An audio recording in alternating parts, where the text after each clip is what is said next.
Hello there, companions, compatriots, compadres, and cum-guzzlers. I'm the Amazing Atheist, and this is my show! Ha ha ha! Hey TJ, since the value of money is completely based on people's faith in it, do you think that in a predominantly Christian nation, if we took God off of our money, if people would lose faith in our money and if it would devalue, or if inflation would run rampant? I know, right? What a stupid fucking question. Hey man, good question! Like it! Fucking showing some real, lateral thinking skills there. In God We Trust wasn't even added to our fucking money until 1956. Not 1856, not 1756, 1956. There are people living on this planet right now who were born in a world that did not have In God We Trust on the money. It's true. And yet, somehow, people before 1956 managed to use paper money with full confidence that it would do what it's supposed to do. That they could go into a store, slap that motherfucking shit on the counter, and buy themselves a ice-cold, refreshing Coca-Cola, gulp that shit down, and be about their fucking day. Yeah! Also, good sir, I'm an atheist.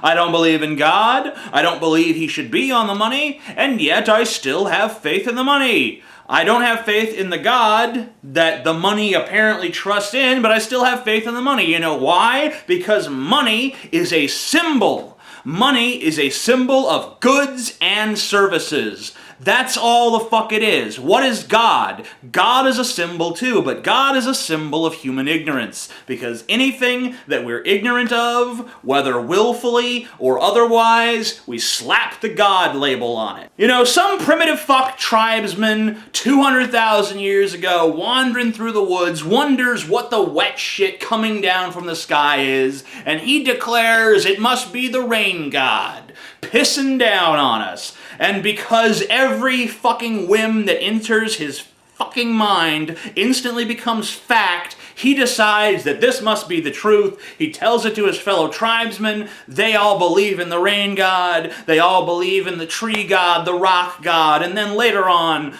being the industrious motherfuckers that they are, the Jews and the Christians and the Muslims consolidate their gods into one really big god who controls all that shit. But it's still just a symbol of human ignorance. That's all God is, was, and ever will be, a symbol of human ignorance. Money is a symbol of something tangible. It's a symbol of what I am willing to do for you, what I'm willing to make for you.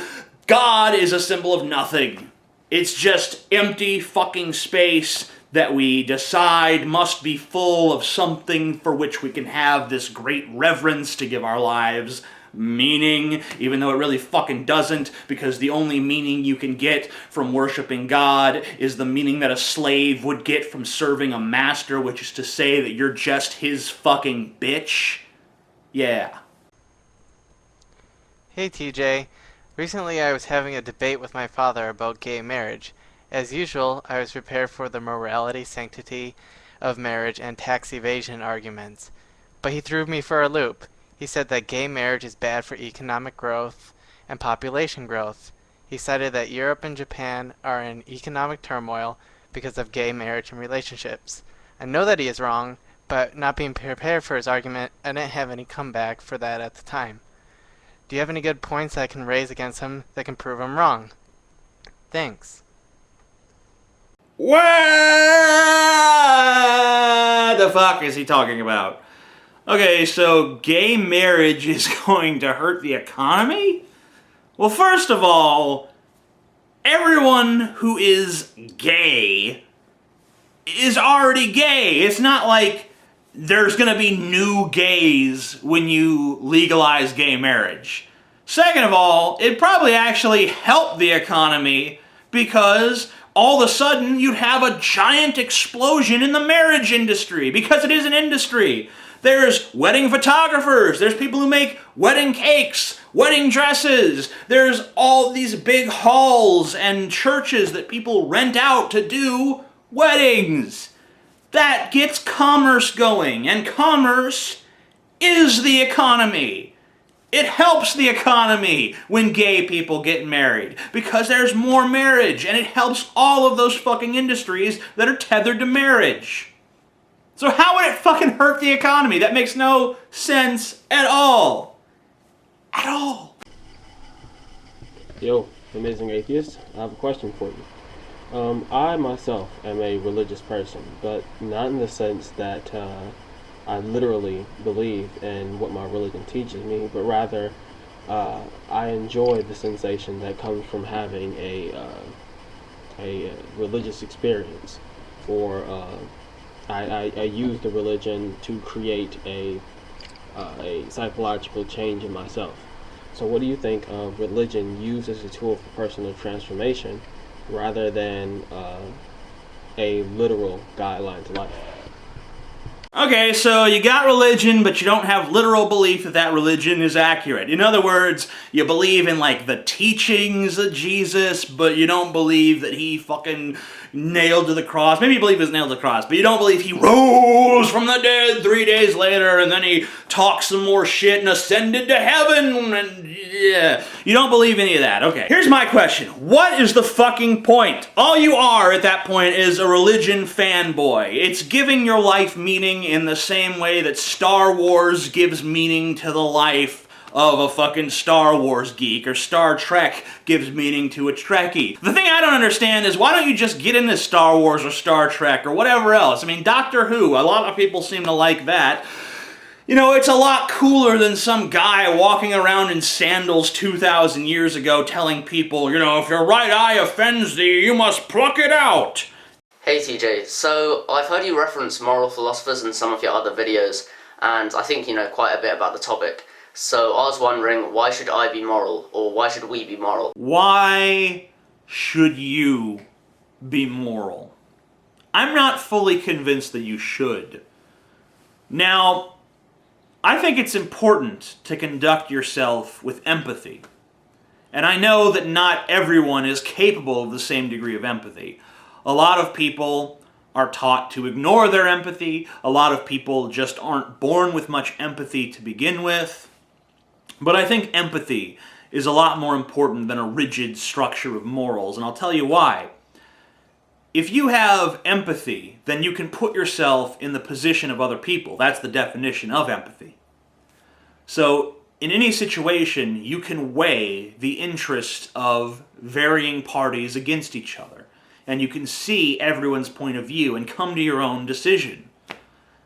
If you are just using some rigid moral code that doesn't really change or adapt, then you're not looking at the people. You're not deciding based on their interest or your interest. You're just slavishly devoting yourself to a set of ideals that's unchanging and unmalleable, that is not always going to produce the best results. I'll give you an example of what I mean about that. Let's look at the abortion debate, because that is probably the most prominent moral debate of our age. You have the pro-choice and the pro-life movements. If you look at the pro-life side of the debate, it's the side that's devoid of empathy. Empathy is not a consideration there, because you can tell these people that a 14-year-old girl was raped by her father and got pregnant, and they would still say that she has to keep the baby, because they don't care about the fact that she is going to have to carry this reminder of that horrific act of rape from her trusted caregiver for 9 months. They don't care about that. They don't care that the child is more likely to have birth defects because, you know, there's no genetic variants and 2 recessive genes are more likely to find each other in the same bloodline. They don't care about that. The reason they don't care about that is because they lack empathy. The pro-choice side of the argument is much more about empathy and looking at the mother and saying, okay, well, she's in this position and she's really not someone who should be having a child at this time, and it's better for her and for the child if this procedure is done. And that is empathy. And I'm not saying that there aren't pro-choice people who are just doing it out of some slavish devotion to a moral code, and I'm not saying there aren't pro-life people who are empathetic. I'm just saying that if you look at the larger picture on both sides, that seems to be the general tone of things. There is a side that is devoid of empathy but full of morality, and there's a side that is maybe not devoid of morality but has a morality that is wholly informed by their empathy. Hello, do you think you'll ever make a video about feminism that doesn't just make fun of specific women on the internet? And two, do you think equal rights between men and women will ever exist? And three, do you address your own male privilege, or is that something you just pretend doesn't exist? Okay, good luck with that. You're awesome. Okay, so your first question is, will I ever make a video against feminism that isn't just an attack on one specific person? And I think that is a disingenuous way to phrase the question, sir, because even though all of my feminist videos have been directed towards individual feminists, they have also addressed the arguments of those feminists. It's not like I just find feminists and say, oh, you're ugly and you're a bitch. No, I've addressed the arguments that they've put forth. So that's pretty important to note, I think. I think that is. And I don't think, by the way, that it's off limits to personally attack someone when you're attacking their belief. I don't believe in ad hominem, because a person and their beliefs are ingrained. You know, the reasons that a person believes something are important. If someone has this strong anti-homosexual diatribe, but they're secretly taking it up the ass every Tuesday night, that's important. I believe that's important. I believe that's relevant. I don't understand the idea that there should be a wall of separation between the issues and our personalities, because the issues come from our personalities, and we adopt issues because of who we are. So to try to disconnect them is just disingenuous, it doesn't fucking work, and it's dishonest, and that's why I don't do it. Your second question is, will the sexes ever be equal in the eyes of our society? And I have to say that by your metric, no, they won't. Because you view everything through the lens of feminism. If there's an inequality that favors men, you notice it, you pounce on it. If there's an inequality that favors women, you ignore it because it's not part of your narrative, and that's just how confirmation bias works. If you don't work against confirmation bias, it will work against you. So you don't notice all the problems on the other end of the spectrum. And the third question you ask is if I ever address my male privilege. Well, what kind of male privilege would that be? The fact that I can pee standing up? The fact that I have this luxuriant chest of hair? The fact that I have these bald spots right here? My BO? I don't know. What exactly is my male privilege? The fact that I have a set of balls and a dick dangling between my legs? What is this magical male privilege? I mean, let me ask you this. When have you ever seen a feminist bitch about the fact that a court is more likely to give custody to a mother than a father? When have you ever seen a feminist bitch about the fact that even when the father does get custody, the mother doesn't pay as high a child support as a father would pay? When have you ever seen a feminist bitch about the fact that a man has only one decision and no takebacks when it comes to his rights as a parent, and a woman has an infinite series of decisions? If you're a man and you go to a party and you have unprotected sex with a woman, that is it. That is the beginning and end of your rights. You could have chosen to wear a condom and have protected sex, or you could have chosen to not have sex at all. And if you do have unprotected sex, that's it. She gets pregnant, you have no rights beyond that. And everyone, almost everyone you meet on the street says that's fair. But is it really fair in comparison to the rights that the woman has? Because she had unprotected sex too. And yet, the next day, she can choose to take the morning after pill. And even if she doesn't choose to do that, she can later choose to have an abortion. And if she doesn't choose to have an abortion, she can give her baby up for adoption. And if she doesn't give her baby up for adoption, she has the right to come to you, the father, who had no say beyond that initial ugh. And she can ask for your money, and the courts can mandate that you give it to her, even though you had no decision whatsoever beyond coming in her fucking pussy. That's the only decision you got to make. Maybe it was a bad decision, but it was one decision. Why should it cost you for the rest of your life when you were given no outs beyond that initial mistake?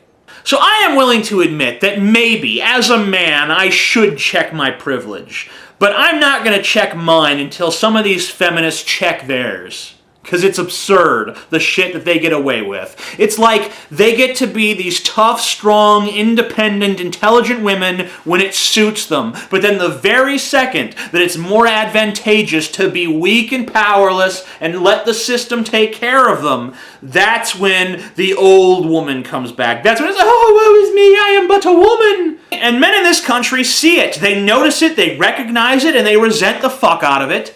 And it's gonna have to fucking change. Real soon. Hey TJ, if America were to adopt socialist medicine, how would you feel about taxpayers' money being used to help people who have made the decision to have smoked and eaten junk food their whole lives? Or even something more obvious to be in their power, like filming themselves doing stupid shit like jumping out of a moving car to get popular on YouTube. Just the general idea of self-inflicted ailments, and how do you feel about taxpayer money being spent to fix them? Thank you. I mean, I would much rather bail out the woman who smoked too many cigarettes and now she needs some surgery on her lungs. I would much rather bail out the guy who ate too many cheeseburgers. I'd much rather bail out individuals who made mistakes because people aren't perfect than I would bail out Wall Street for its unsound financial practices, or bail out the government to give them money to go out there in the third world and kill people who don't fucking deserve it. Hi TJ, my question to you is, what do you think is the least useful major in college, like English or philosophy or anthropology? I think the least useful college major is probably women's studies, followed closely by black studies. Women's studies, first of all, it doesn't qualify you for any jobs anywhere except for maybe with some feminist activist group, which probably isn't going to pay very much money, if it pays any money at all. Not only that, it's actually openly detrimental, because there's a lot of guys who say, I'm going to take this women's studies class, I'm going to learn a deeper appreciation of women and their struggle and what they go through and blah, blah, blah, and that's good, because that's empathy, which we talked about earlier. And unfortunately, these well-intentioned guys go to these classes and all they hear about is how they're the fucking Antichrist for having a dick. How, oh, if you're a man and you're born in this country, then you're part of the patriarchy, and you're part of the system of oppression, and you're keeping women down, and you're horrible in every way, and you just need to be a castrated male with no sexual interest, because every time you look at a pair of tits, that's oppression. You're keeping women down. You're made to feel that your maleness, your masculinity, is something that is abhorrent, and you should feel ashamed and apologetic for it. And that's horrible. And then these sweet girls and women go into these classes expecting to be empowered, and instead all they hear about is how they're oppressed. All they hear about is how much of the struggle they have to go through, and it makes them feel powerless, if anything. Why are we sending girls to classes that make them feel powerless? Why are we sending guys to classes that make them feel like shit? I think it's a useless fucking major. It's not even something you should minor in. It's not a class you should take whatsoever. Now, black studies can be the same thing. Sometimes black studies or African American studies or whatever it's called, it entails, actually learning about black history, and it involves empowering you. It shouldn't be your major because it is a useless degree, but if you feel like you want to connect to your black roots or something, that's fine. But then there's a lot of these classes that also are just about, oh, the white man's keeping you down, you're powerless, you're oppressed, blah, blah, blah. It doesn't really help anyone to tell them they're oppressed. It doesn't really help anyone to be like, oh, you're so downtrodden and oppressed and all this stuff. Why not empower the individual and set them out in the world and see what they can accomplish, rather than telling them what they can't accomplish because the system is stacked against them? That doesn't motivate anyone. That doesn't help anyone. Okay, TJ, here's my question. Does Barack Obama deserve to win the 2012 presidential election? Does Obama deserve a second term? Well, if you're a liberal, and I am, and you believe in a progressive tax system, and you believe in a social safety net, and you believe in ending the wars, and you believe in, peace and prosperity and social justice, then no. I don't think you can really, in good conscience, vote for Barack Obama, unless someone like Herman Cain is his opposition, in which case you're just going to have to do it. Unfortunately, I don't think there is going to be a candidate that represents my values, the values of a lot of you out there. I don't think you're going to find it. I don't think you're going to find it in Obama. I don't think you're going to find it in Romney, who is probably going to be his opponent. I don't know what the third-party candidates are going to be, but you might want to look to one of them. But do I think Obama's going to win? I think he has a good chance of getting reelected. Not because he's a great president, because he's not. Not because he's a popular president, because he's also not that. But simply because his opponents are so very, very weak. And I don't think that the Republicans understand that America is not sitting around blaming Obama. We're sitting around blaming all of our elected officials. And all of the people running are elected officials. Hello, Mr. TJ. My question for you is, what are your views on gun control? Do you think we need more of it, less of it? Just in general, what are your thoughts? Ah, yes, guns and our frail attempts to control them. I don't believe in gun control simply because I don't believe that you can control guns. I just don't think it's possible. I mean, I think that if you decide early on, and by early on I mean back in the days of like muskets, that you're going to institute strict gun control, then you can do it. But if you have a country like ours that loves guns, and everyone has a gun, well, not everyone, but a lot of people have guns, and most people feel comfortable around guns, you can't suddenly say, no more guns, because then they're going to shoot you.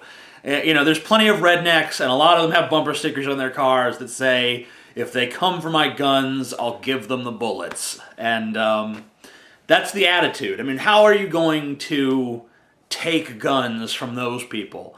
I mean, they have guns. I mean, our interpretation of the Second Amendment is bullshit. It basically says that states can have their own militia. It doesn't say anything about an individual's right to have a gun.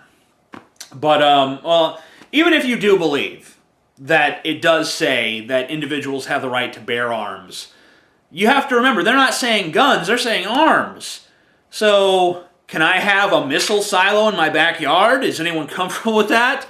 Can I have a thermonuclear device? Of course not. That's totally against the law. But if you believe the conservative interpretation of the Second Amendment, then I should be allowed to have that. And when I bring that up to them, they're like, oh, well, the Second Amendment was never intended to apply to that sort of stuff. Well, it wasn't meant to apply to modern handguns either. This was written back when motherfuckers, you had to load a musket for, 6 hours. You loaded your gun, you had to fucking look for the person you were trying to shoot because they were already fucking 3 counties away. So, yeah. Hey TJ, big fan of both your channels. Just wondering what you would say to people who are only Christian because of their fear of going to hell.